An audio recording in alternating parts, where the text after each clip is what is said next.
there is no empty vessel in the hands of God. கர்த்தருடைய கரத்திலே நீ இருப்பாயானால், கர்த்தரா நீ அழைக்கப்பட்டவளாக இருப்பாயானால், நீ வெறுமையான பாத்திரம் இல்லை.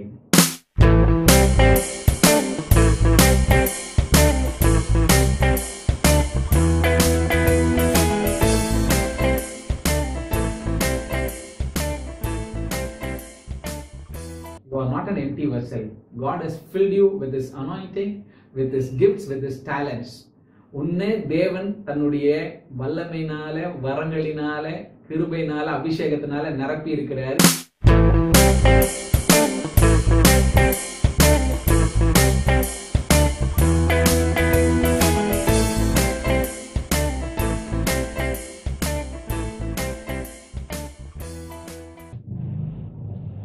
As long as you are fruitful for the kingdom of God, you will not lack any good thing in your life.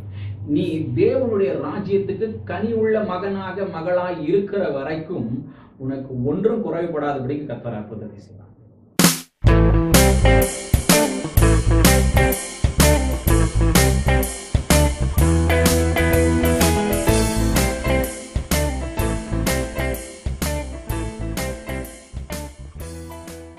இந்த நேரத்துல கர்த்தருடைய கிருபையினாலே அவருடைய தீர்க்கதரிசியாய் நின்று நான் உங்களுக்கு சொல்லுகிறேன், உங்களுடைய அடிமைத்தனம் மாறும், உங்களுடைய கடன்கள் எல்லாம் நீங்கும்.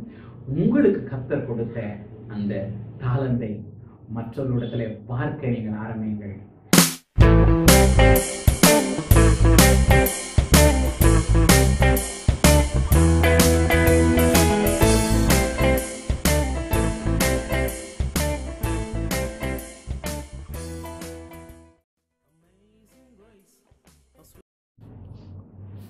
ஆண்டவரும் இரட்சகருமாயிருக்கிற இயேசு கிறிஸ்துவின் ஈடு இணையற்ற உன்னத பரிசுத்த நாமத்தில் உங்கள் ஒவ்வொருவருக்கும் என் அன்பின் வாழ்த்துதலை தெரிவித்துக் கொள்கிறேன்.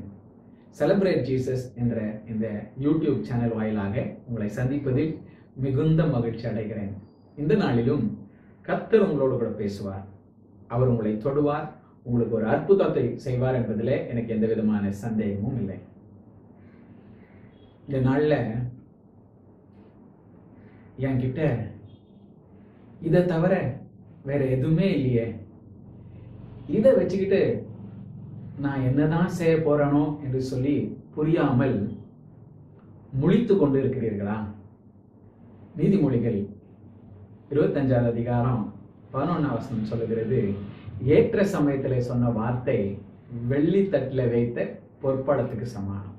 நீங்க ஒரு வேளை என் கையில இருக்கிற இந்த இதை வைத்து கொண்டு நான் என்ன செய்யறதுன்னு தெரியாம முழிச்சுட்டு இருந்தீங்கன்னா, இன்றைக்கு ஆவியானவர் உங்களுக்கு சமயத்துக்கேற்ற வார்த்தையை வைத்திருக்கிறார். அல்லேலூயா, அல்லேலூயா. நம்ம கீர்த்தி சிஸ்டர் இங்க வந்திருக்கிறாங்க. அவர்கள் உங்களுக்காக 2-3 வசனங்களை வாசிப்பாங்க. பின்பு தொடர்ந்து நம்ம செய்தியை கவனிப்போம். எடுத்து வாசிங்க சிஸ்டர். அப்போஸ்தலர் 3வது அதிகாரம் 6ஆம் வசனம். அப்பொழுது பேதுரு, வெள்ளியும் பொன்னும் என்னிடத்தில் இல்லை. அப்பொழுது பேதுரு, வெள்ளியும் பொன்னும் என்னிடத்தில் இல்லை, என்னிடத்தில் உள்ளதை உனக்கு தருகிறேன். என்னிடத்தில் உள்ளதை உனக்கு தருகிறேன். கவனிங்க, இந்த நாள் செய்தியின் தலைப்பு இல்ல ஆனா இருக்கு. அப்போஸ்தலனாகிய பேதுருவும் யோவானும் தங்களிடத்தில் இல்லாததை குறித்து நினைத்து முழித்து கொண்டிராமல் தங்களிடத்தில் இருப்பதை நினைத்து முழக்கமிடுகிறார்கள். அவர்கள் பாசிட்டிவா பேசுறாங்க. வெள்ளியும் பொண்ணு எங்களிடத்துல இல்ல, எங்களிடத்தில் இருக்கிறதை உனக்கு தருகிறேன் என்று சொல்லுகிறார்கள். நம்ம கீர்த்தி சிஸ்டர் உங்களுக்காக 2-3 வசனங்களை வாசிப்பாங்க. கவனமா கேளுங்களேன், அதுல கொஞ்சம் வித்தியாசமா இருக்கும். எடுத்து வாசிங்க சிஸ்டர். 2 ராஜாக்கள் 4:2. எலிசா அவளை நோக்கி, நான் உனக்கு என்ன செய்ய வேண்டும்? வீட்டில் உன்னிடத்தில் என்ன இருக்கிறது சொல் என்றான். வீட்டில் உன்னிடத்தில் என்ன இருக்கிறது சொல் என்றான். அதற்கு அவள், ஒரு குடம் எண்ணெய் அல்லாமல் உமது அடியாளுடைய வீட்டில் வேறொன்றும் இல்லை என்றாள். உம்முடைய அடியார் வீட்டில் வேற ஒன்றும் இல்லை என்றாள். எலிசா இந்த தீர்க்கதரிசியினுடைய புத்திரருடைய மனைவியை பார்த்து கேட்கிறாரு, வீட்டில் உன்னிடத்தில் என்ன இருக்கிறது? அதுக்கு அவ சொல்றா, நாம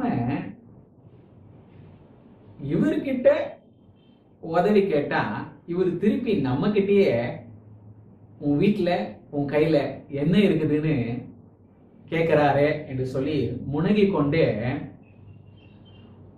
ஒரு குடம் எண்ணெய் இருக்கு, அந்த எண்ணெய் இல்லாமல் வேறொன்றும் இல்லை என்றார். இவ சொல்றா இருக்கு ஆனா இல்ல. நம்ம முன்னாடி வாசித்த வசனத்துல அப்போஸ்தலனாகிய பேதுரும் யோவானும் சொல்றாங்க இல்ல ஆனா இருக்கிறது என்று சொல்லி பாசிட்டிவா பேசினாங்க. அவர்கள் இருக்கிறதை நினைத்து முழக்கமிட்டார்கள். இவரோ ஒரு குடம் எண்ணெயே அல்லாமல் வேறொன்றும் இல்லை என்று சொல்லி முனவுகிறாள், நெகட்டிவா பேசுகிறாள். சிஸ்டர், இன்னொரு வசனத்தை எனக்காக வாசிக்கிறீங்களா ப்ளீஸ்? மத்தேயு 14 அதிகாரம் 17 வசனம். அதற்கு அவர்கள் இங்கே எங்களிடத்தில் 5 அப்பமும் 2 மீன்களுமே அல்லாமல் வேறொன்றும் இல்லை என்றார். போன வசனத்துல வாஸ்தம் அந்த தீர்க்கதரிசியினுடைய புத்திரருடைய மனைவி சொல்றா ஒரு குடம் எண்ணெய் இல்லாமல் வேறொன்றும் இல்லை. இங்கே சீஷர்கள் சொல்றாங்க 5 அப்பமும் 2 மீனுமே அல்லாமல் வேறொன்றும் இல்லை. இதே சம்பவம் யோவான் சுவிசேஷத்திலும் பதிவு செய்யப்பட்டிருக்கு. யோவான் 6வது அதிகாரத்துல வாசித்து பாத்தீங்கன்னா அங்கே அந்திரேயா இயேசுவினிடத்துல வந்து சொல்லுகிறார், இத்தனை பேருக்கு இது எம்மாத்திரம். அப்படின்னா என்ன அர்த்தம்? இவங்களும் இருக்கு ஆனா இல்லை என்று சொல்லி நெகட்டிவா பேசுகிறார்கள். இன்னும் ஒரு வசனத்தை எனக்காக வாசிங்க சிஸ்டர். செய்திக்குள்ள தொடர்ந்து போறதுக்கு முன்னாடி இந்த வசனங்களை வாசிக்கிறோம். 1 சாமுவேல் 21:9. அதற்கு ஆசாரியன் நீர் ஏலே பள்ளத்தாக்கிலே கொன்ற பெலிஸ்தியனாகிய கோலியாத்தின் பட்டயம் இதோ ஏபோத்துக்கு பின்னாக ஒரு புடவையை சுத்தி வைத்திருக்கிறேன். அதை நீ எடுக்க மனதானால் எடுத்துக்கொண்டு போம். அதுவே அல்லாமல் வேறொன்றும் இங்கே இல்லை என்றான். வேறொன்றும் இல்லை. ஆசாரியன் தாவீதை பார்த்து சொல்லுகிறான், கோலியாத்தின் பட்டயம் இருக்கிறது, அந்த பட்டயம் இல்லாமல் வேறொன்றும் இங்கே இல்லை. எனக்கு அருமையான தேவ பிள்ளையே, என்கிட்ட இதை தவிர வேற ஒன்னும் இல்லையே, இதை வச்சுக்கிட்டு நான் என்ன செய்யறது என்று தெரியாம முடித்து கொண்டிருக்கிறீங்களா? இதை வச்சுக்கிட்டு எப்படி என் மகளுடைய திருமணத்தை நான் நடத்துறது? இதை வச்சுக்கிட்டு நான் எப்படி வீட்டை கட்டி முடிக்கிறது? இதை வச்சுக்கிட்டு நான் எப்படி கடனெல்லாம் அடைக்கிறது? இதை வச்சுக்கிட்டு எப்படி என் வாழ்க்கையை நடத்துறது? இதை வச்சுக்கிட்டு நான் எப்படி என் வாழ்க்கையில ஜெயிக்கிறது என்று தெரியாம முடிச்சிட்டு இருக்கீங்களா? ஏற்ற சமயத்துல உங்களுக்கு சகாயம் செய்யும் கிருபை நம் பரம தகப்பனிடத்துல இருக்கிறது. எனவே எபிரேயர் 4வது அதிகாரம் 16வது வசனத்துல சொல்லப்பட்டது போல நீங்க தைரியமா அவருடைய கிருபாசன தண்டைக்கு போங்க. போகும்போது உங்க கையில இருக்கிறத அவர் சமூகத்துல எடுத்துட்டு போங்க. அவர் இடத்துல சொல்லுங்க, ஆண்டவரே இதை தவிர என்கிட்ட எதுவும் இல்லை என்று சொல்லி அவருடைய ஆலோசனையை கேளுங்க. அவர் உங்களுக்கு ஒரு ஆலோசனையை தருவாரு. அதன்படி செய்யுங்க. உங்க கை மேல அற்புதம் இருக்கிறது, உங்க கை மேல அற்புதம் கிடைக்கும் என்று சொல்லி இயேசுவின் நாமத்துல உங்களுக்கு சொல்லுகிறேன். அல்லேலூயா, அல்லேலூயா. சரி, இனி நம்ம வேறொன்றும் இல்லை என்று சொல்லி சொன்னாங்கல்ல அந்த 3 நபர்கள். அந்த 3 நபர்களுடைய சம்பவத்திலிருந்து சுவாரஸ்யமான காரியத்தை, அற்புதத்தை சுருக்கமா பார்த்துட்டு பின்பாக நான் உங்களுக்கு ஆட்சேபிக்க விரும்புகிறேன். முதலாவது நபரை நம்ம பார்ப்போமா? எடுத்து வாசிங்களேன். 2 ராஜாக்கள் 4வது அதிகாரம் 1 to 7 வரைக்கும் இருக்கிற வசனத்தை சீக்கிரமா வாசிக்கலாம். அந்த முதல் சம்பவத்தை பார்ப்போம்.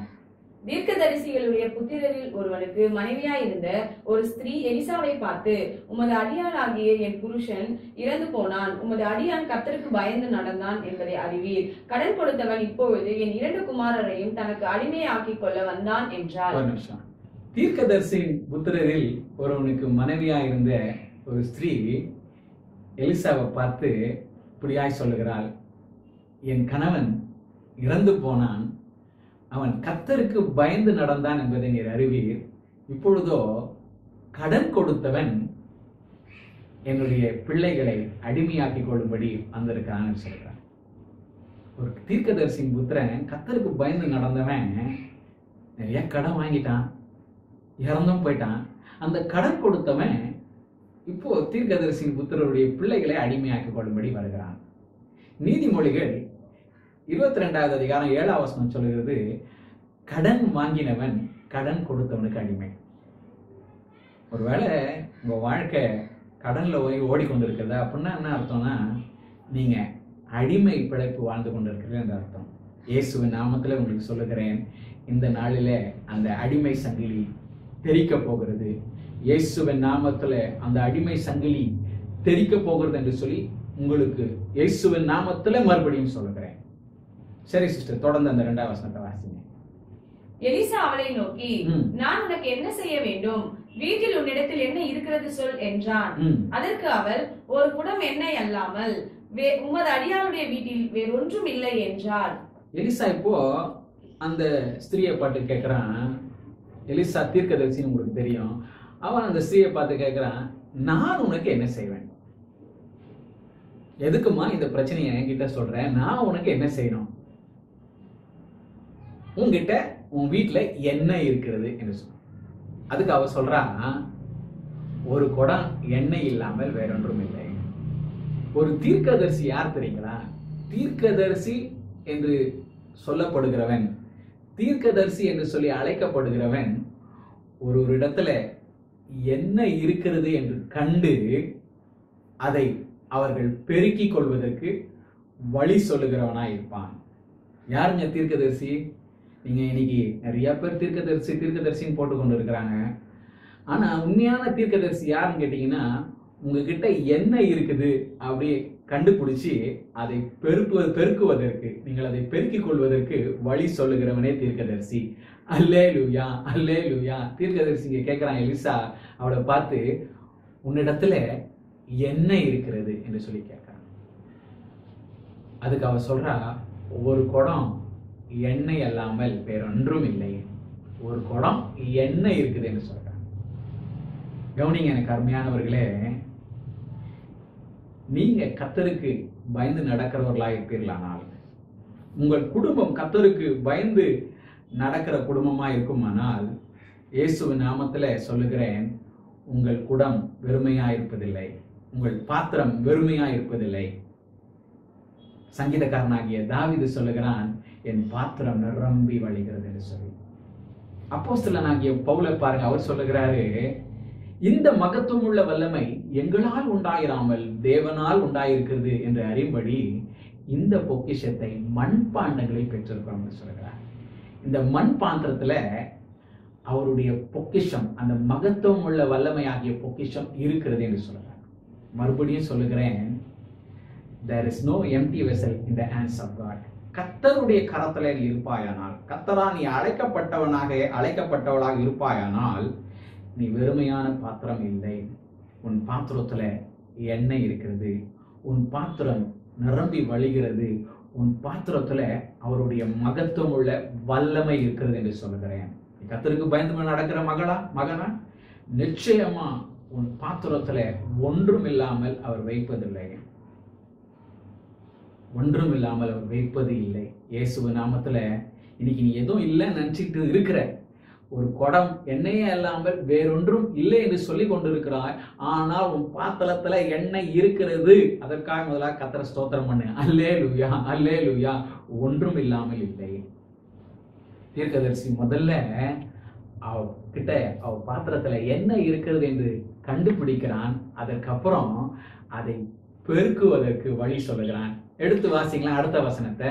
அப்பொழுது அவன், நீ போய் உன்னுடைய அயல் வீட்டுக்காரர் எல்லாரிடத்திலும் அநேக வெறும் பாத்திரங்களை கேட்டு வாங்கி. அப்பொழுது அவன், நீ உன் அயல் வீட்டு எல்லாரிடத்திலும் வெறும் பாத்திரங்களை கேட்டு வாங்கி உள்ளே போய் உன் பிள்ளைகளுடன் உள்ளே நின்று கதவை பூட்டி அந்த பாத்திரங்கள் எல்லாவற்றிலும் வார்த்து நிறைந்ததை ஒரு பக்கத்தில் வை என்றான். கவனிங்க, இங்கே எலிசா அந்த ஸ்திரீயின் இடத்துல என்ன சொல்றான்னு சொல்லி வாசிக்க கேட்டோம். அவன் என்ன சொல்லுகிறான், நீ உன் அயலகத்தார வீட்டுக்கு போய் அவர்களிடத்துல எல்லாம் வெறும் பாத்திரங்களை கேட்டு வாங்கி உன் அறை வீட்டுக்குள்ள போய் கதவை பூட்டி உன் பிள்ளைங்களோட இருந்து அந்த பாத்திரத்துல எல்லாம் அந்த எண்ணெயை வார்த்து நிறைஞ்சி போச்சு பாருங்க அந்த பாத்திரம், அந்த பாத்திரத்தெல்லாம் எடுத்து ஒரு இடத்துல வெய்யி என்று சொல்லுகிறான். என்ன சொல்லுகிறான்னு கேட்டீங்கன்னா, முதலாவது நான் சொன்னேன் அவரிடத்துல என்ன இருக்கிறது என்று சொல்லி கண்டுபிடித்தான். அடுத்தது அதை பெருக்குவதற்கு எலிசா அவளுக்கு வழி சொல்லுகிறான். உன் அயலாரகத்திடத்துல போய் வெறும் பாத்திரங்களை கேட்டு வாங்கி. கவனிங்க, கர்த்தருடைய பிள்ளைகளிடத்துல வெறும் பாத்திரம் இல்லை என்று சொன்னேன். You are not an empty vessel. God has filled you with His anointing, with His gifts, with His talents. உன்னை தேவன் தன்னுடைய வல்லமையினால, வரங்களினால, கிருபையினால, அபிஷேகத்தினால நிரப்பி இருக்கிறாரு. நீ வெறும் பாத்திரம் இல்லை. ஆனா உன்னை சுற்றி இருக்கிற அயலகத்தார் அநேக வெறும் பாத்திரங்களாக இருக்கிறார்கள்.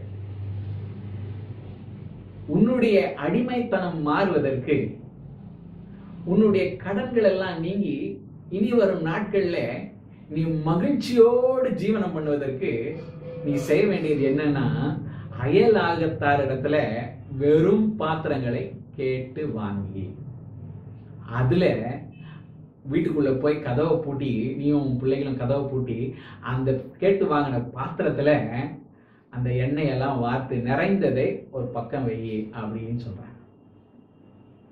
இவ அதன்படியே அயலகத்தார் இடத்துல கேட்டு வாங்குகிறாள். வாங்கி அந்த பாத்திரங்களில் எல்லாம் எண்ணெயை வார்த்து அதை நிறைத்து பக்கத்துல வைத்து விடுகிறார். ஒன்னா அநேகர் இடத்துல கேட்டு வாங்கி கொண்டு இருக்கிறார். கவனிங்க, உங்களிடத்துல திறமை இருக்கிறது, அபிஷேகம் இருக்கிறது. கர்த்தர் உங்களை எம்டி வெசலா வைக்கல, உங்களிடத்துல கிருபையை கொடுத்திருக்கிறார் என்று சொன்னேன். ஆனா என்ன விஷயம்னா, உங்ககிட்ட இருக்கிற தாளந்து, உங்ககிட்ட இருக்கிற திறமை, உங்ககிட்ட இருக்கிற அபிஷேகம், உங்ககிட்ட இருக்கிற கிருபை அயலகத்தாருக்கு தெரியாது, அந்த வெறும் பாத்திரங்களுக்கு தெரியாது. அதனால நீங்க தான் என்ன பண்ணணும்னா, அவர்களிடத்துல போய் கேட்டு வாங்க வேண்டும். தெரிஞ்சா அவங்களா வருவாங்க. இப்போ நீங்க உங்ககிட்ட இருக்குது, தாளந்து இருக்குது, உங்ககிட்ட கிருபை இருக்குது, வல்லம் இருக்குது, நீங்க தான் அந்த அயலகத்தாரத்துல பாத்திரத்தை கேட்டு வாங்க வேண்டும். அயலகத்தாருடைய பாத்திரங்கள் நிரப்பப்படும்படியாய் ஆவலாய் இருக்கிறது. அவைகள் எல்லாம் வெறும் பாத்திரங்களாய் இருக்கிறது. ஆனால் உன் பாத்திரத்திலிருந்து அவர்களுக்கு வார்க்கப்பட வேண்டும் என்று சொல்லி ஆண்டவர் விரும்புகிறார். அதுலதான் உன்னுடைய அடிமைத்தனத்தினுடைய முறிவு இருக்கிறது. அதுலதான் நீ கடன்கள் நீங்கி ஜீவனம் பண்ண முடியும். மீதம் உள்ளதை வைத்துக்கொண்டு உன் ஜீவனுள்ள நாளெல்லாம் மகிழ்ச்சியோடு ஜீவனம் பண்ணக்கூடிய ரகசியம் இருக்கிறது. கேட்டு வாங்கி. இதை குறித்து நான் நிறைய காரியங்கள் உங்ககிட்ட பேச முடியும். நீங்க யோசேப்பினுடைய வாழ்க்கையில பாருங்க. யோசேப்பு சிறையிருப்புல இருக்கிறான். அவனோடு கூட பானபாத்திரக்காரனும் எகிப்தினுடைய பானபாத்திரக்காரனும் சுயம்பாகியும் சிறைச்சாலையில் இருக்கிறான். யோசேப்பும் சிறைச்சாலையில் இருக்கிறான். அந்த எகிப்து ராஜாவுடைய பானபாத்திரக்காரனும் சுயம்பாகியும் சிறைச்சாலையில் இருக்கிறாங்க. இந்த ரெண்டு பேரும், சுயம்பாகியும் பானபாத்திரக்காரனும், ஒரு நாள் ஒரு சொப்பனத்தை கண்டு கலங்கி இருக்கிறாங்க. அவங்க முகங்கள் துக்க முகமா இருக்குது. அப்போ யோசேப்பு அவர் இடத்துல போகிறான். போய் இவனா கேட்கிறான், உங்கள் முகங்கள் இன்றைக்கு துக்க முகமா இருக்கிறது என்ன என்று சொல்லி கேட்கிறான். அதற்கு அவர்கள் சொல்லுகிறார்கள், இப்படியாய் சொப்பனம் கண்டோம் என்று சொல்லுகிறார்கள். உடனே யோசேப்பு சொல்றான், சொப்பனத்துக்கு அர்த்தம் சொல்வது தேவனுக்குரியதல்லவா, அதை என்னிடத்துல சொல்லுங்கள். தேவ மனுஷனாகிய யோசேப்பை பாருங்க, சொப்பனத்துக்கு அர்த்தம் சொல்வது தேவனுக்குரியதல்லவா, அதை என்னிடத்துல சொல்லுங்கள் என்று சொல்லி கேட்டு வாங்கி அவங்க சொப்பனத்துக்கு அர்த்தத்தை சொல்லுகிறான். நடந்தது என்ன? நாட்கள் ஓடியது. இந்த அவன் சொன்னபடியே, அந்த சொப்பனத்தை விளக்கி சொன்னபடியே பானபாத்திரக்காரன் 3ஆம் நாள்ல அந்த சிறைச்சாலையிலிருந்து விடுவிக்கப்பட்டான். அவன் ராஜாவுக்கு மறுபடியும் பானபாத்திரக்கார தலைவனாய் மாறிவிட்டான். நடந்தது என்ன? நாட்கள் ஓடியது. ஒரு நாள் ராஜாவுக்கு ஒரு சொப்பனம் வருது. அப்போ இந்த பானபாத்திரக்காரனுக்கு நினைவு வருகிறது. ஓ, இவனிடத்துல அந்த தாளந்து இருக்கிறது, அந்த அபிஷேகம் இருக்கிறது, அந்த வல்லமை இருக்கிறது என்று அறிந்து ராஜா கிட்ட அதை அறிவிக்கிறான். ஆனபடினால ராஜா அவனை இந்த யோசேப்பு சிறைச்சாலையிலிருந்து விடுவித்து அவன் அந்த ராஜாவுடைய சொப்பனத்துக்கு அர்த்தத்தை சொன்ன பிற்பாடு ராஜா அவனை தன்னுடைய ஸ்தானத்துல 2வதாக வைக்கிறான். அவனை உயர்த்தி தனக்கு 2வது ஸ்தானத்துல அவனை வைக்கிறான். இதற்கு காரணம் என்ன? யோசேப்பு தன்னிடத்தில் இருந்த அந்த கிருபையை பானபாத்திரக்காரனிடத்துல கேட்டு வாங்கி வார்த்தான். இது மாத்திரமல்ல, நிறைய காரியம் உங்களுக்கு சொல்ல முடியும். நீங்க தாவீதுடைய வாழ்க்கையில பாருங்களேன். பெலிஸ்தியர் இஸ்ரவேலுக்கு யுத்தம் பண்ண வந்தாங்க. அப்போ ஒரு நாள் 40 நாள் அந்த பெலிஸ்தியர்கள் இஸ்ரவேலோடு யுத்தம் பண்ணும்படியா நின்று கொண்டு இருக்கிறார்கள். அதுல கோலியாத் என்று ஒருவன் பெலிஸ்தியர் ராணுவ வீரன் வந்து நின்று அவனை குறித்து வேதவசனம் சொல்லி அவன் ராட்சத பிறவியா இருந்தான். அவன் ஒவ்வொரு நாளும் வந்து நின்று உங்க இதில் ஒருத்தரை தேர்ந்தெடுத்துக் கொள்ளுங்க, அவர்கள் என் இடத்துல வந்து யுத்தம் பண்ணி ஜெயிச்சா நாங்க உங்களுக்கு தெரிஞ்ச சம்பவம் தான், நாங்களுக்கு உங்க அடிமையா இருப்போம், இல்லைன்னா நீங்க எங்களுக்கு அடிமையா இருக்கணும்னு சொல்லி இஸ்ரவேல் ராணுவத்தை நிந்தித்து கொண்டே இருந்தான். இதுக்கிடையில ஒரு நாள் தாவீதுடைய அப்பா என்ன பண்றாருன்னா, தாவீது கிட்ட பால் கட்டிகளை எல்லாம் கொடுத்து அனுப்பி உங்க சகோதரமார்கள்லாம் யுத்தத்துல இருக்கிறாங்க, அவங்க கிட்ட இதை கொடுத்து அவங்க சுக செய்தி விசாரித்து வாங்கி சொல்லி அனுப்புறாங்க.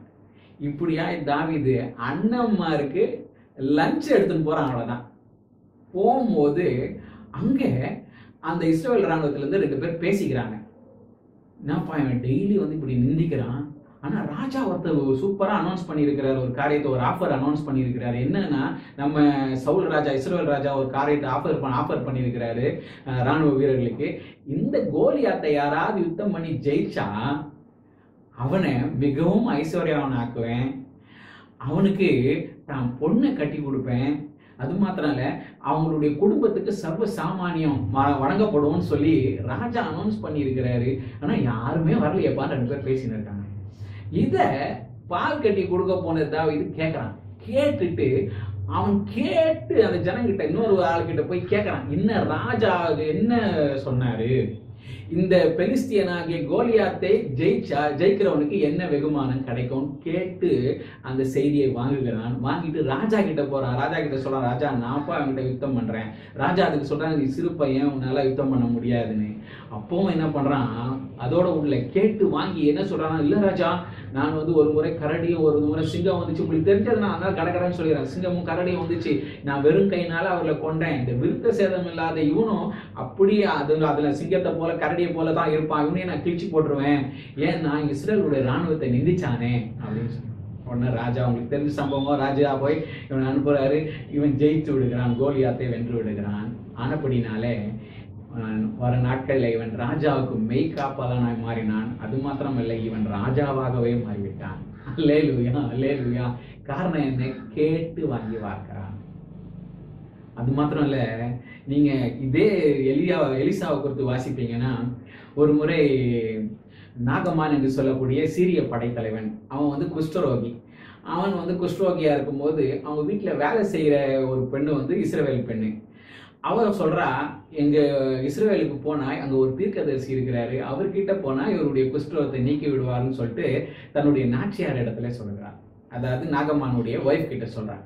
நாகமானுடைய ஒய்ஃப் அதை நாகமான் கிட்ட சொன்னோன்னு நாகமான் நேரா தன்னுடைய ராஜா கிட்ட, சீரிய ராஜா கிட்ட போய், படைத்தலைவன் இல்லையா, சீரிய ராஜா கிட்ட போய் ஒரு லெட்டர் கொடுங்க அந்த ராஜாக்கு, இந்த மாதிரி நான் வரேன், அந்த ராஜா கொடுங்க, நான் வரேன், அவர் வந்து என்ன அந்த குஷ்டரோகத்துலேருந்து சுகமாக்கணும்னு ஒரு லெட்டர் கொடுங்க. இவன் நேரம் அந்த லெட்டரை வாங்கிட்டு தீர்க்கதரிசி கிட்ட போல இஸ்ரவேல் ராஜா கிட்ட போறான். அந்த ராஜா அதை வாசிச்சோன்னு சட்டையை கிழிச்சிக்கிறான். உங்களுக்கு தெரியும் இந்த சம்பவம். சட்டையை கிழிச்சிக்கிட்டு என்ன சொல்றான், ஒருவனை குஷ்டரோகத்திலிருந்து சொஸ்தமாக்க நான் தேவனா என்று சொல்லுகிறான். இத இஸ்ரவேலின் தீர்க்கதரிசி ஆகிய எலிசா கேள்விப்பட்டு ராஜா கிட்ட ஆள் அனுப்பி கேட்டு வாங்குறான். பாருங்க, அவனை என்னிடத்துல அனுப்புங்க, இஸ்ரவேல்ல தீர்க்கதரிசி உண்டு என்று சொல்லி நாகமான் அறிந்து கொள்ளட்டும் என்று சொல்லுகிறான். உங்களுக்கு தெரிஞ்ச சம்பவம் தான். வாரான், கடவுள் என்ன பண்றாரு, அவனை சுகப்படுத்துகிறார், கேட்டு வாங்கி அற்புதத்தை செய்கிறான். அது மாத்திரம் இல்லை, இப்படி நிறைய காரியங்களை சொல்லி போனார். இயேசு கூட பார்த்தீங்கன்னா அவர் பெதஸ்தாவுக்கு போறார். பெதஸ்தாவுக்கு போயிட்டு அங்கே நீ சொஸ்தமாக வேண்டும் என்று விரும்புகிறாய் என்று கேட்டு வாங்கி பார்க்கிறார். கவனிங்க, உங்களிடத்துல மறுபடியும் சொல்கிறேன், கர்த்தர் விசேஷித்த தாளந்தை கொடுத்திருக்கிறார். தாளந்து இல்லாம உன்னை கர்த்தர் அழைக்கல. உன்னை அழைச்சார்னா அவர் வரத்தை கொடுக்காமல் இருக்க மாட்டார். வசனம் சொல்ல, அவர் அழைத்த அழைப்பும் கிருபை வரங்களும் மாறாதவைகள். உங்களை அழைச்சார்னா எதுக்கு அழைச்சாரோ அதுக்கு கிருபையை, வரத்தை, தாளந்தை கொடுத்து இருக்கிறார். ஆனபடினால நீங்க தான் என்ன பண்ணணும்னா அந்த தாளந்தை கடவுள் உங்களுக்கு காட்டுகிறார், தீர்க்கதரிசியின் மூலமாய் காட்டுகிறார். அந்த காட்டுனதை நீங்க என்ன பண்ணணும்னா மற்றொரு இடத்துல மார்க்க வேண்டும். உங்களுக்கு தெரிஞ்ச இன்னொரு சம்பவத்தையும் சொல்றேன். அங்கே ஆபிரகாமுடைய வேலைக்காரன் ஈசாக்கு ஆபிரகாமுடைய பையனுக்கு பெண் பார்க்கும்படியாக போகிறான், பெண்ணை தேடி போகிறான். அப்போது ஒரு இடத்துக்கு போகும்போது அவன் என்ன பண்ணுறான்னா, ஒரு கிணத்துக்கிட்ட நின்றுட்டு, ஒரு தண்ணீர் துறவுக்கிட்ட நின்றுட்டு இப்படியாக யோசிக்கிறான், ஜோம் பண்ணுறான் கடவுள்கிட்ட. நான் இப்போ போகிறேன், என் காரியத்தை ஆபிரகாமின் தேவனே நீர் என் காரியத்தை கைக்கூடி வர பண்ணியிருப்பீர்னா, நான் இப்போ போய் ஒரு ஸ்திரீ கிட்ட கேட்பேன், நீ ஒரு தண்ணி எனக்கு குடிக்கிறதுக்கு தண்ணி தான் கேட்பேன். ஆனால் அவள் என்ன சொல்லணும்னா, நான் கேட்காமலே உனக்கும் வார்ப்பேன் உன் ஒட்டகத்துக்கும் வார்ப்பேன்னு சொன்னான்னா அவள் தான் என்னுடைய எஜமானுடைய பிள்ளைக்கு ஏற்ற துணை என்று நான் தெரிந்து கொள்கிறேன் என்று சொல்லி கேட்குறேன். இவன் அப்படியா போகிறான். அங்கே ரெபேக்காள் வருகிறாள். உங்களுக்கு தெரிஞ்சதான், ரெபேக்கா தன் குடத்தை தண்ணியை சுமந்து கொண்டு வருகிறாள். இவன் அவகிட்ட கேட்டான். அவகிட்ட கேட்ட உடனே அவன் என்ன சொல்றா, குடத்தை இறக்கி உனக்கு குடிக்க கொடுப்பேன் என்று கொடுத்து விட்டு உனக்கும் நான் வார்ப்பேன் உன் ஒட்டகங்களுக்கும் வார்ப்பேன் என்று சொல்கிறார். அவனுக்கும் கொடுத்து ஒட்டகளும் கொடுத்தா. அதனால நடந்தது என்னன்னு உங்களுக்கு தெரியும். அவள் சீமானாகிய ஆபிரகாமுடைய மகனுக்கு மனைவியாய் மாறினாள். சகல ஜாதிகளும் உனக்குள் ஆசீர்வதிக்கப்படும் என்று சொல்லக்கூடிய ஒரு பெரிய வாக்குத்தத்தத்தை பெற்ற அந்த ஆபிரகாமுடைய மகனுக்கு அவள் மனைவியாய் மாறுகிறாள். காரணம் என்ன? அவள் கேட்டு வாங்கி பார்க்கிறவளாய் இருந்தாள். தேவ பிள்ளையை மறுபடியும் சொல்லுகிறேன், உனக்கு கர்த்தர் கொடுத்ததை தாளந்தை பிறரிடத்துல கேட்டு வாங்கி நீ பார்க்கிற மகனாய் இருப்பாயானால் உன் அடிமைத்தனம் மாறும், உன்னுடைய கடன்கள் தீரும் என்று இயேசுவின் நாமத்திலே சொல்லுகிறேன். கவனிங்க, இவள் வார்த்து நிரம்பினதெல்லாம் வைக்கிறா. வச்சுட்டு அப்புறம் பிள்ளைகிட்ட கேட்குறா, இன்னொரு பாத்திரம் கொண்டு வான்னு கேட்குறா. பிள்ளைங்க சொல்றாங்க, அவ்வளோதான் முடிஞ்சிச்சு, பாத்திரம் இல்லைன்னு. எப்போ பாத்திரம் இல்லைன்னு சொன்னாங்களோ அப்போ அந்த எண்ணெய் நின்று போயிடுச்சு. As long as you are fruitful for the kingdom of God, you will not lack any good thing in your life. நீ தேவனுடைய ராஜ்யத்துக்கு கனி உள்ள மகளாய் இருக்கிற வரைக்கும் உனக்கு ஒன்றும் குறைபடாதபடிக்கு கர்த்தர் அற்புதத்தை செய்வார். இவ கேட்டு வாங்கி வார்க்க வந்து கொண்டே இருக்கிறது. எப்போ பாத்திரத்தை கேட்டு வாங்காம வெறும் பாத்திரத்துக்கான அயலாகத்தாளத்துல கேட்டு வாங்க முடியாம ஸ்ட்ரக் ஆயிட்டாலோ அப்பதான் அந்த எண்ணெய் நின்று போச்சு. அப்பதான் அந்த எண்ணெய் நின்று போச்சு. கவனிங்க, வாழ்க்கையில ஒருபோதும் எண்ணெய் நிற்கவே நிற்காது. தாளந்தை மற்றொரு இடத்துல கொடுக்கும் போது வசனம் அதுதான் சொல்லுது. ஆண்டவர் சொல்றாரு, கொஞ்சத்தில் உண்மை உள்ளவனே அநேகத்துக்கு நான் அதிபதியாக்குவேன். அந்த தாளந்தை நீ உபயோகப்படுத்த அது பெருகி கொண்டே இருக்கும். அதன் மூலம் அவர்களும் ஆசீர்வதிக்கப்படுவார்கள், நீயும் ஆசீர்வதிக்கப்படுவாய். உன் கடன்கள் நீங்கி நீ சந்தோஷமாய் ஜீவனம் பண்ணும்படி கர்த்தர் செய்வார். கவனிங்க, இதுல சில உதாரணங்களை நான் உங்களுக்கு சொல்லுகிறேன். என் மனைவி எம்ஏ பிஎட் எம்ஃபில் படிச்சிருக்காங்க. அவங்க எம்ஏ பிஎட் எம்ஃபில் படிச்சதுனால அரசாங்கம் நீங்க எம்ஏ பிஎட் எம்ஃபில் படிச்சிருக்கிறீங்க, நாங்க மாசம் 30,000 ரூபாய் தரோம் அப்படின்னு சொல்லி அனுப்புறதில்லை. அதற்கு மாறாக அவள் ஒரு ஸ்கூல்ல போய் வேலையை கேட்டு வாங்கினாள். வாங்கி அங்கே இருக்கிற அந்த சின்ன பாத்திரங்களுக்கெல்லாம் தன்னுடைய படிப்பு ஆற்றலை, தான் படித்த அந்த படிப்பின் ஆற்றலை அந்த பிள்ளைகளுக்குள்ளாய் வார்க்கிறாள். ஆனபடினால அவளுக்கு என்ன கிடைக்குது? பணம் கிடைக்கிறது. அதுபோலதான் உன்னுடைய தாளந்துகளை நீ வீணடிக்காமல் மற்றவர்களுடைய வாழ்க்கையில அதை விதைப்பாயானால், அதை மற்றவர்களுடைய வாழ்க்கையில வார்ப்பாயானால், நிச்சயமாக நீ எதிர்பார்க்கலையோ கடவுள் உண்மை உள்ளவர். அவர் உனக்கு எல்லாம் நீ வார்த்ததற்கு மேலாக உன்னை ஆசீர்வதிப்பார். உன்னுடைய கடன்கள் எல்லாம் நீங்கும்படி செய்வார். இன்னைக்கு நிறைய பேர்கிட்ட தாளந்து இருக்கிறது இருந்து கொண்டும் அதை நீங்கள் கண்டுபிடிக்காமல் அதை வார்க்காமல் இருக்கிறபடியினாலதான் இன்றைக்கு நீங்க என்ன எப்படி இருக்கிறீங்கன்னா கடன்ல இருக்கிறீங்க, அடிமைத்தனத்துல இருக்கிறாங்க. அதனால கர்த்தர் உங்களை பார்த்து சொல்றாரு, நீங்க கர்த்தர் உங்களுக்கு கொடுத்த அந்த தாளந்தை நீங்கள் கர்த்தரால் அழைக்கப்பட்டிருப்பீர்கள், ஆனால் நிச்சயமாக உங்களுக்கு ஏதோ ஒரு தாளந்து இருக்கும். அதை கண்டுபிடித்து அதை தேவ சமூகத்துல வைத்து மற்றவர்களுக்கு வார்க்க ஆரம்பியுங்கள். அதன் மூலம் அவர்களும் ஆசீர்வதிக்கப்படுவார்கள், நீங்களும் ஆசீர்வதிக்கப்படுவீர்கள். உங்களுடைய அடிமைத்தனம் மாறும். அது மாத்திரமல்ல, உங்கள் கடன்கள் எல்லாம் நீங்கி நீங்கள் சந்தோஷமாய் மகிழ்ச்சியாய் ஜீவனம் பண்ண முடியும். இம்மையிலும் நீங்கள் ஆசீர்வதிக்கப்படுவீர்கள். நீங்கள் மற்றவங்களுடைய வாழ்க்கையில உங்களுடைய தாளந்துகளை வார்க்கும் போது, வீணடிக்காமல் வார்க்கும் போது, நல்லது உண்மை உத்தமமான ஊழியனே சந்தோஷத்துக்குள் பிரவேசி என்று சொல்லி அழைத்து கர்த்தர் மறுமையிலும் உங்களுக்கு பலனை கொடுத்து ஆசீர்வதிப்பார். அல்லேலூயா, அல்லேலூயா. எனக்கு அருமையான சகோதரனே, சகோதரியே, ஒரு குடம் எண்ணெய் அல்லாமல் வேறொன்றும் இல்லை என்று சொன்னேன். அந்த ஸ்திரீக்கு எலிசா தீர்க்கதரிசி செய்தது என்ன? அந்த ஸ்திரீக்குள்ள இருந்த அந்த தாளந்தை, அந்த எண்ணெயை கண்டுபிடித்து அதை பெருக்கும்படி வழியை சொன்னான். அதே போலதான் இந்த நேரத்துல கர்த்தருடைய கிருபையினாலே அவருடைய தீர்க்கதரிசியாய் நின்று நான் உங்களுக்கு சொல்லுகிறேன், உங்களுடைய அடிமைத்தனம் மாறும், உங்களுடைய கடன்கள் எல்லாம் நீங்கும். உங்களுக்கு கர்த்தர் கொடுத்த அந்த தாளந்தை மற்றவர்களிடத்துல பார்க்க நீங்கள் ஆரம்பியுங்கள். இப்படி சொல்லிக்கொண்டே இருக்கும்போது எனக்கு இன்னொரு காரியம் ஞாபகத்து வருகிறது. சமீபத்தில் ஒரு நல்ல தேவ மனுஷனுடைய சாட்சியை நான் கேட்டேன். அவர் இன்னொரு டிவி சேனல்ல இன்டர்வியூ கொடுத்துட்டு இருக்காரு. அவங்க டிவி சேனல்ல இன்டர்வியூ எடுக்கிறாங்க. ஒரு தன்னுடைய சாட்சியை சொல்லி கொண்டிருக்கிறார். அப்படி சொல்லி கொண்டிருக்கும் போது அந்த இன்டர்வியூ எடுத்தவர் அந்த பிரபலமான பெரிய ஊழியக்காரரை பார்த்து கேட்கிறாரு, ஐயா நீங்க மிராக்கிள் மினிஸ்ட்ரி நிறைய சரி, ஈலிங் மிராக்கிள் மினிஸ்ட்ரி நிறைய அவங்க ஊழியத்துல நடக்குது, ஈலிங் மினிஸ்ட்ரி நிறைய நடக்குது, எப்படியா உங்களுக்குள்ள ஈலிங் வரம் இருக்கிறது, அந்த சுகம் அளிக்கிற வரம் இருக்குதுன்னு எப்படி நீங்க கண்டுபிடிச்சீங்க? உங்க ஊழியத்துல சுகம் அளிக்கிற வல்லமை பயங்கரமா வெளிப்படுது, நிறைய பேர் ஈலா வராங்க, எப்படி உங்களுக்கு சுகம் அளிக்கிற வல்லமை இருக்குதுன்னு கண்டுபிடிச்சீங்கன்னு கேட்டேன். அதற்கு அந்த ஊழியக்காரர் சொன்னாரு, ஐயா நான் ஒரு பிராமண குடும்பத்துல இருந்து இயேசுவை ஏற்றுக்கொண்டேன், ரட்சிக்கப்பட்டேன். நான் முதல் வசனம், அதுக்கப்புறம் நான் ரொம்ப அதிகமா வசனத்தை வாசிக்க ஆரம்பிச்சேன். முதல் நான் அந்த மார்க் 16வது அதிகாரத்தை வாசிக்கும் போது அதுல ஒரு வசனம் எப்படியா வந்தது, விசுவாசிக்கிறவர்களால் நடக்கும் அடையாளம் என்ன, அவர்கள் வியாதியஸ்தருமே கையை வைப்பாங்க, அப்போ அவர்கள் சுஸ்தமாவாங்கன்னு சொல்லி வாசித்தேன். அதை நான் பிராமண குடும்பத்துல இருந்து வந்தவனா அந்த வசனத்தை அப்படியே எடுத்துக்கிட்டேன்.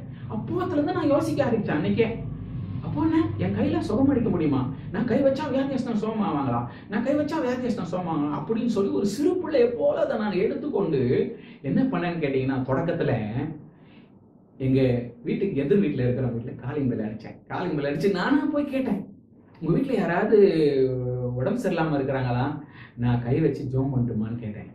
அப்போ அந்த சகோதரர் சொன்னாரு, ஆமா என் மனைவி இருக்காங்க, அவங்க இந்த மாதிரி பீரியட்ஸில் கஷ்டப்படுறாங்க, இந்த இதில் உதிரப்போக்கில் கஷ்டப்படுறாங்கன்னு சொன்னேன். கொஞ்சம் நான் ஜோம் பண்ண மட்டுமான்னு கேட்டேன். தாராளமாக பண்ணுங்கன்னு மனைவி வெளில வர சொன்னாங்க. நான் ஒன்றுமே இல்லை, அவங்க தலையில் கையை வச்சுட்டு அப்படியே கொஞ்ச நேரம் கையை வச்சுட்டு, கையை வைப்பீங்கன்னு சொன்னீங்க, கையை வைங்க அவங்க சொஸ்தமாவான்னு சொன்னீங்க, நான் கை வச்சிட்டேன் ஏசப்பா அப்படின்னு சொல்லிட்டு வந்துட்டேன். அடுத்த நாள் அவர் என் வீட்டில் காலிங் பெல் அடிக்கிறாரு, நீங்கள் ஜோம் பண்ணிட்டு போனீங்க, என் மனைவிக்கு சரியாயிடுச்சு. நான் வேதத்திலிருந்து ஒன்றை கண்டுபிடித்தேன், வியாதியஸ்தன்மை கையை வைப்பார்கள், விசுவாசிக்கிறவர்கள் நடக்கும் அடையாளம் என வியாதியஸ்தன்மை கையை வைப்பார்கள், அப்ப சொஸ்தமாவார்கள் என்ற அந்த வசனத்தை கண்டுபிடித்தேன். அந்த வசனத்தை கண்டுபிடித்தோம், அது எனக்கு என்று சொல்லி நான் அறிந்து கொண்டேன். அதை நான் மற்றவரிடத்துல வார்க்க ஆரம்பித்தேன். அப்படிதான் பெருக ஆரம்பிச்சது. இன்னைக்கு அது பல மடங்கு அந்த ஈலிங் கிஃப்ட் பெருகி இன்னைக்கு லட்சக்கணக்கான மக்களுக்கு அது ஆசீர்வாதமா இருக்கிறது. இன்னைக்கு எல்லாரும் என்னை சுகமளிக்கிற வரமுடைய ஊழியன் என்று சொல்லி அழைக்கத்தக்கதாய் மாறி இருக்கிறேன்னு சொன்னாங்க. அது போலதான் ஆரம்பம் அற்பமா இருக்கலாம், ஆனா முடிவு சம்பூர்ணமா இருக்கும். அதனால உங்களுக்கு கர்த்தர் வைத்திருக்கிற தாளந்தை கண்டுபிடித்து கொஞ்சம் வார்க்க ஆரம்பிங்க. நீங்க வார்க்க நாளடைவில் அது பெருகி கொண்டே இருக்கும். அது மற்றவர்களுக்கும் ஆசீர்வாதமாய் இருக்கும், அது உங்களுக்கும் ஆசீர்வாதமாய் முடியும். உங்கள் அடிமைத்தனம் மாறி நீங்கள் கடன் இல்லாமல் நீங்கள் ஜீவனம் பண்ணுவதற்கு கர்த்தர் ஒரு அற்புதத்தை உங்களுக்கு செய்வார். அல்லேலூயா, அல்லேலூயா. 2வது சம்பவத்தை பார்க்கலாமா?